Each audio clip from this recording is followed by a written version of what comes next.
So, on this auspicious occasion of Dashera, welcome to the Bharatiya Frequency. A very interesting guest. This is season 1 and episode 1. Sangeeta has been in the media. So, Sangeeta, the next thing I want to talk to you about, the code of Sanatan, the code of being Bharatiya, is really about losing your ego. Base civilizational value, then we have the rituals, we have the spiritual practices, we have so many wise gurus.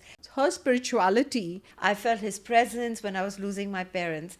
Love, yeah. the affection. I just said, you know what, this man is spiritually very evolved. But being Indian at that time and being Indian today are two very different things. Women in Indian society. So, generally, the way society is structured here, The sari as a dress never had a blouse. so it goes something like, it's 24 hours, I need more hours with you. Dum da da must. You spend the weekend getting Welcome to the Bharatiya Frequency, and a very happy Dashera to all of you. This is season 1 and episode 1, and I'm really delighted to have a very interesting guest to introduce to you today. But before I go ahead and do that, I do want to take this opportunity, particularly because it is our first episode, to do a little Shri Ganesha. So, Om Gan Ganapataye Namaha. I also want to remember my Guru, Om Swamiji, from whom I've had Diksha, and I feel so blessed to be part of his flock. So I'm just going to mentally say my Guru Mantra. So, on this auspicious occasion of Dashera, I would also like to remember my Lalita Ma, my Devi, Lalita Tripura Sundari, and say a small shloka before we start our first podcast, episode 1 in season 1. Shrimata Shri Maharagni Shrimat Singhasaneshwari Chidagni Kunda Sambhuta Devakarya Samudyata. And on that note, we have a very interesting and talented guest on our show today. And I'm not going to take too much time introducing her. I'm going to let her tell us all of the wonderful things that she's done. But I must say that Sangeeta has been in the media for almost 20 years and is associated with some of the biggest names in the media business. She's also the author of 4 books and currently writing her 5th. And she is also an extraordinary painter whose subject matter tends to be mostly spiritual and Hindu deities. Sangeeta is currently the contributing editor of Hello Magazine, and she is also associated with several international brands like La Official and many others, which I'm going to ask her to talk a little bit about. And also her 4 books, which have been published so far, including Bollywood on the Bend, Mind the Gap, and many others. So, on that note, I'm going to say hi, Sangeeta, Hi, and welcome Mimi. to the podcast. I'm It's so glad lovely this to has have worked you. out today, given how crazy the festive season tends to be. And give you a quick recap, so I've basically been born in Hong Kong, and then I went to school abroad in Taiwan, which was an American school, which was great because your formative years are so critical in how you see the world. So we were already in a United Nations kind of an environment. We're able to hear the Dutch speaking, Swedish kids, American. Of course, the American was the dominant culture on campus. But being Indian at that time and being Indian today are two very different things.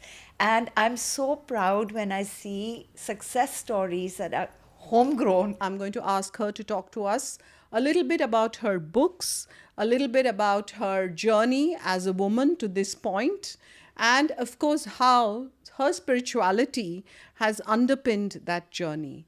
So, Sangeeta, tell us a little bit more about the international brands you're associated with and a little bit about the books you've published. Yeah, it's a synergistic journey.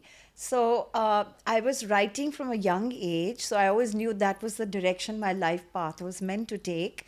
And when I graduated from high school in Taiwan, we came to India as non-resident Indians becoming Indian again. And I think that played a very powerful role in shaping the writing career, because India is so layered as a civilization. Like Mimi's podcast will tell us eventually, is that we have the base civilizational value, then we have the rituals, we have the spiritual practices, we have so many wise gurus, we have so many ashrams. So interestingly, I think I was guided on this journey to explore the many Indias that exist and the different timelines that they exist on. And the first major international brand I was associated with was Star Plus. They had a program called the Amul India Show. And the spiritual aspect, which you asked me about, I think you're right. That has been an underpinning phenomenon. Like when I was working at television, I remember the Milk Miracle happening. And Bombay was like completely besotted by Lord Ganpati. That was very obvious from the festival. And suddenly, post fest, you see everybody's, Pouring the and this milk miracle and yes. manifesting worldwide. Yeah. And then, it was on the BBC and all. And when you're that young and you're like a spiritual person, that is the greatest affirmation that this land is sacred, that the vibrations generated by all this fanfare, although many foreigners think it's a visual spectacle, it's a lot deeper and it's a lot more subtle than that. And I think, like they say, Jagran hota hai. We have this concept in India of waking up the deity, right? We have the Stapan ritual. So I've kept a Ganesha at home and had people over, had Mimi over as well. And my pujari took 3 hours because he said, Humko Stapan karna hai. I want the energy to come into the deity. And thereafter, when we started, so of course, media in India tends to be westernized and they try to look at things with a Western lens. So a lot of Indian media at that time, which I was very opposed to, gave it some scientific term. This is capillary action, this is natural osmosis, some fancy technical scientific term.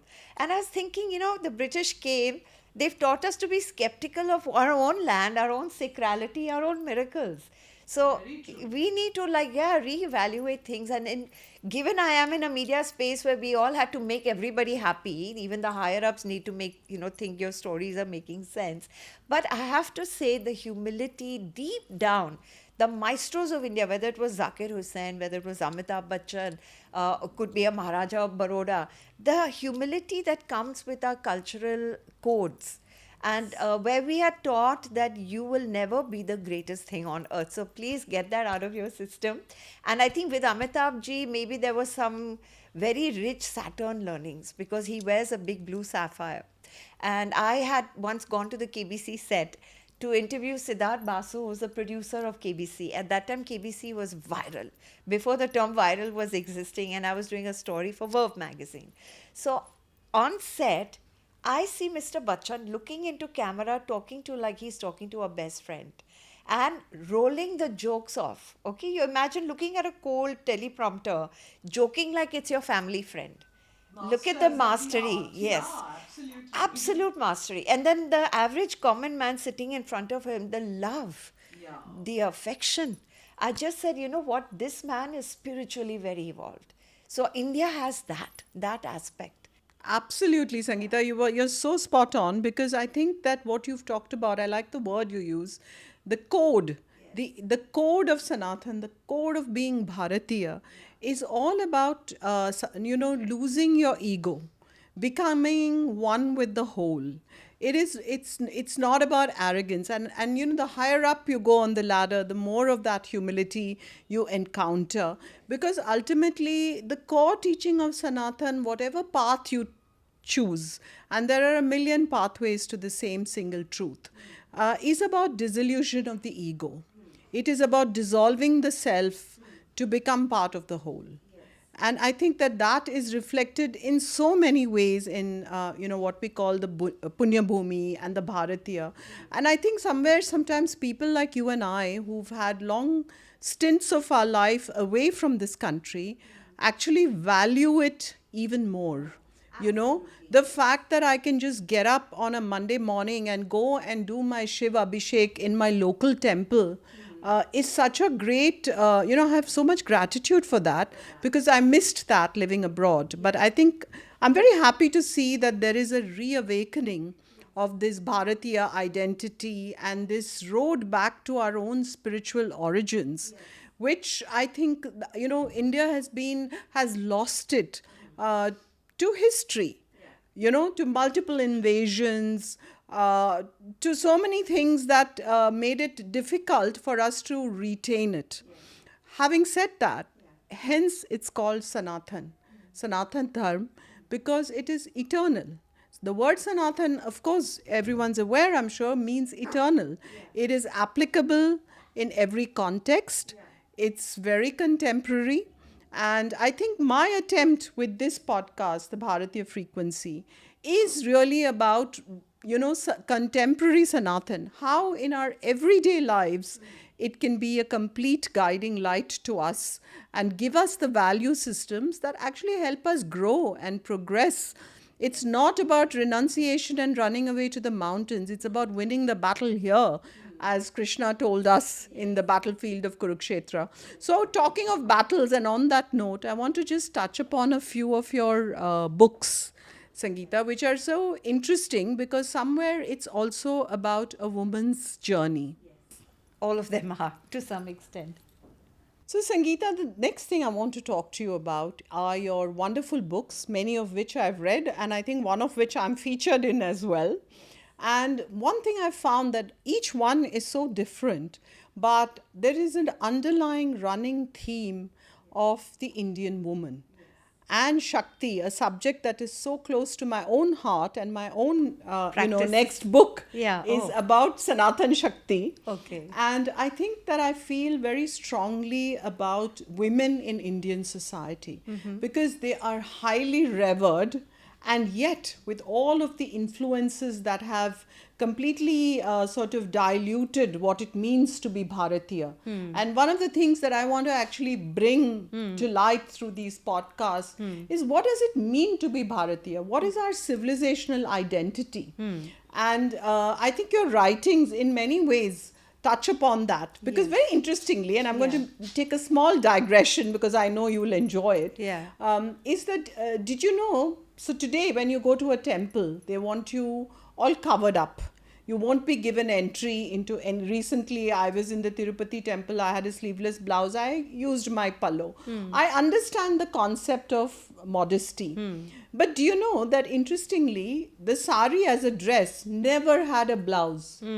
From ancient times to now, Yes. women in India never wore blouses on their sari. You were always draped in such a way that Yes. it was a modest, Yes. covered outfit. Yes. And the people who introduced blouses to this sari Were were the British. interestingly the British. Yes. The Victorian, Yeah. that's why when you look back and see the old photographs, you Yes. would see, the British Victorian style puff sleeves Yeah. and clown collared blouses Yeah. that women started wearing. Yeah, and the Bec- petticoat. Yes, as the petticoat, and they were not allowed into establishments Hmm. unless they did so. I mean, the same thing with covering your head or covering your face. None of this, which I consider almost a degradation of what it means to be Bharatiya, Bharatiya. was part of our culture, where a Right. woman was respected, Yes. a woman was revered, Yeah. and every profession, including the world's oldest, Yes. was given its due and was given its place in Place. society. Absolutely. And today, where you have things like, a rigid caste system, or, how our society is being constantly divided by these concepts. Whereas in our ancient times, there was complete mobility between the varnas. Yes. And everything was related to your work, Yeah. to your karma. So Yeah. you were prescribed a certain diet, Yes. also based on your work. Right. Oh, like that. yeah, So holistic. because your Yeah. your work Yeah. will always be impacted by your thoughts, by your personality type, and so on. And so on. So, a sattvic diet for the Brahmin and the teacher of the scriptures, a Rajasic diet for the kings, which allowed, things that actually gave rise to aggression or courage, I would use the word, so on and so forth. So I think that, the beauty of our society before it was corrupted and invaded is that it is a very, very scientific way of living, of being who you are. And it is a religion. I will Right. not run away from the fact that Sanatan is a religion. Right. But it is so much more. Yeah. And traces of Sanatan have been found of course, extensively in South Asia and in countries like Indonesia, but also as far as Machu Picchu. And, many consider that to be a Shakti Peeth, by the way, and all over the globe. So, Sangeeta, I'd love for you to talk to us about your books, about the role of Shakti and about the both contemporary and traditional woman. Okay, so I'll start with the first book, which was a collection of short stories called Shakti in the City, which was launched by Shobha Dey. I love that title. Yes, and it came from obviously the popularity of Sex and the City. And I said, wait a minute, we have our own dramas with women and, struggling to make it. And the ethos that time I wrote that, I think it reflected on my college years and the journeys of women around me once I entered the professional world. I came across a woman who was so dignified. She was a professor who was suffering from loneliness because nobody matched her intellectual level. So intimidated by her, but there was so much bitterness and brilliance, both. Like she could quote a Jane Austen, then a Shakespearean sonnet, and it was seamless because she would be able to integrate female archetypes in her references. Now, what I did, I created a story about her because I found her persona very fascinating. Here's a woman who's past her prime. She's taught batches and batches of students. She's too bright to be of relevance and interest to the standard Indian male. I could see that. And therefore, loneliness had become part of her journey. And the character that emerged actually dazzled me. She was so brilliant. So I'm going to ask you, Sangeeta, that knowing your work and knowing your books, there is an underlying theme a little bit about an intelligent woman who brings a brain to the table, often not really finding her soulmate, if that's even a word, in Indian society. How much of that is actually autobiographical? So it's honestly been a journey. I've met people. So generally the way society is structured here, it's not as flexible as we assume it is when we're much younger and we have rose-tinted glasses. And that's been a very sobering lesson. So, there's this total ownership of children by mothers, and then children don't fight those battles. So then what? What do you get? You don't get individualism in marriage. I mean, maybe it's just about luck too. I think a lot of this, surprisingly, Sangeeta, is because of the dilution of the Bharatiya identity. And the reason I say that is because the value systems come from your education. And very abruptly, Indian education was hijacked by colonialism. And suddenly, there are, there's this famous thing in history called Macaulay's moment, where he basically said he would have brown sahibs. He would have people who had a brown skin, but they thought English, spoke English, and, diluted our culture with that. Because had we raised these children in gurukuls, and had we had the exposure to the beautiful Sanskrit language, from which our value systems would have emerged very differently. And that is where the treatment of women in society would have also been a very different ballgame today had we managed to retain the Bharatiya identity. But on that note... It's a very valid point, because I think Macaulay said, I have not met one scoundrel, not one liar, not one cheater. To break this country, we must break their pride in their civilization. And those are the wounds that you are trying to heal. Absolutely right. That's exactly what Macaulay had in mind. And I think it's not just Macaulay. Even in the past, if you see all of the invaders who've come in and destroyed our temples and done all of that, they all realized that as long as we had this wisdom, as long as we had our Bharatiya identity, it would be very difficult to control, govern, and subjugate this population. And in order to do that, they began with the destruction of our knowledge, whether it was Nalanda or our temples. And I think it's beautiful that today we see a little bit of a revival and a resurrection of that sentiment. I would say that vibration. Very vibrant PM with a lot of his energy moving. And with the Kumbh Mela this year, it was like being hypnotized by your Sanatan Dharma, with Ayodhya being a global launch, on satellite TV. Absolutely. I think the Kumbh was so beautiful. I never expected that as soon as I was crossing that bridge where I got the first glimpse of Ganga Maiya, my tears started pouring. I wasn't expecting that reaction from someone like me, but it was, the energy there. at the time of the Mela was something else. It's so beautifully organized. All of those stories about, it being dirty and all. I didn't, at least personally, encounter any of that. But moving on, Sangeeta, one of the things that I find really beautiful, especially when I visit your home, are your paintings. Right. And, I think that you paint deities. You paint a lot of gods and goddesses from the Hindu, I think, yeah. I wouldn't even call it, I don't like to use the word mythology because I think it's our history actually. yeah. It happened. The epics. Yes. There's enough evidence now that all of this is history. History, So I want you to talk to me a little bit about your painting process when you try to depict, what's that beautiful one you have, the green Tara, Yes. or you've got a lovely Saraswati. Radha Krishna and Yes. Saraswati. Yes.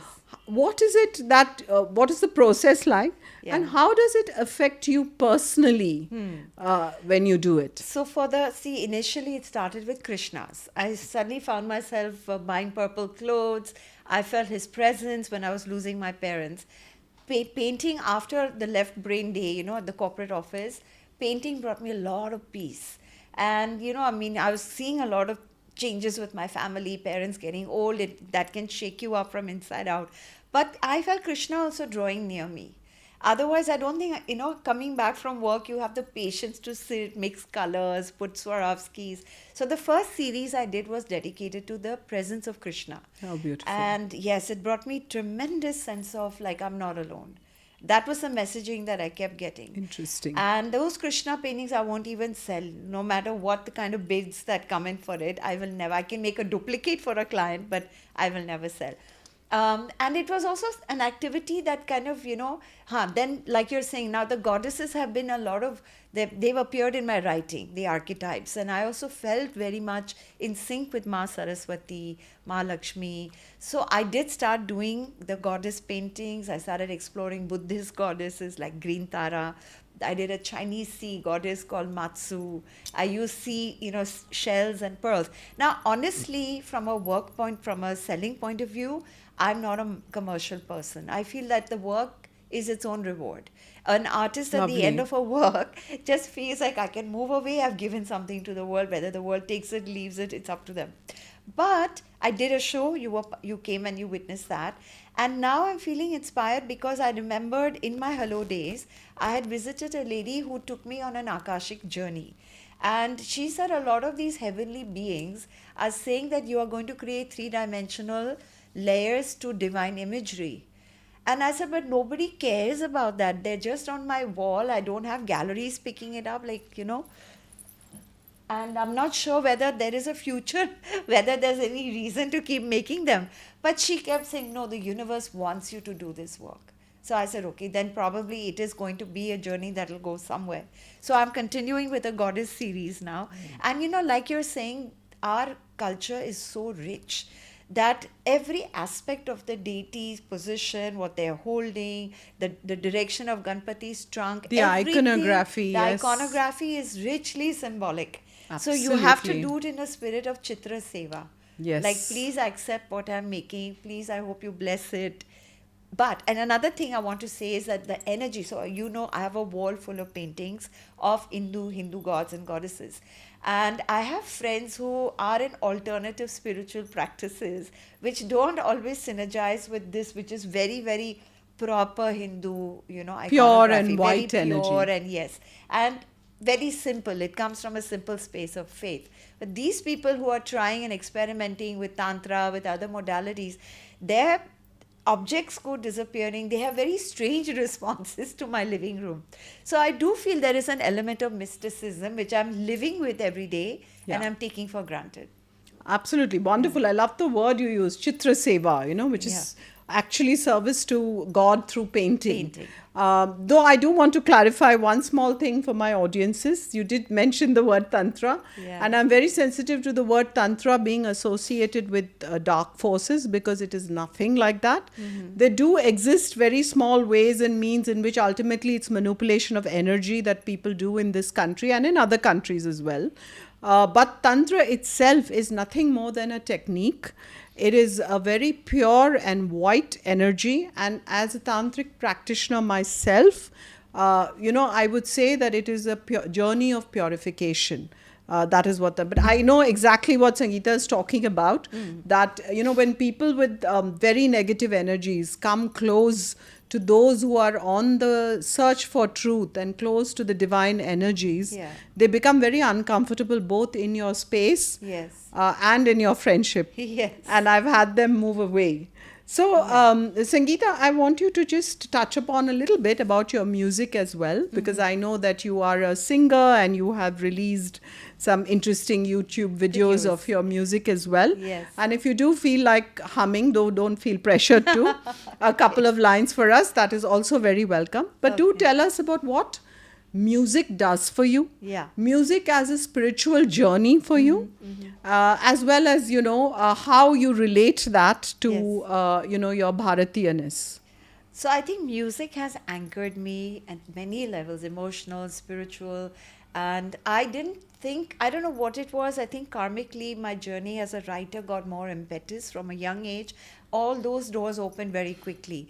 I did explore meeting musicians, but only when the colonial cousins came, I felt, oh, how I wish I had a collaborator who would make music like this. You've heard Hariharan. Yes, and absolutely. That is Fusion. the direction I was hoping. But since those doors never came to me, and also India has so much talent.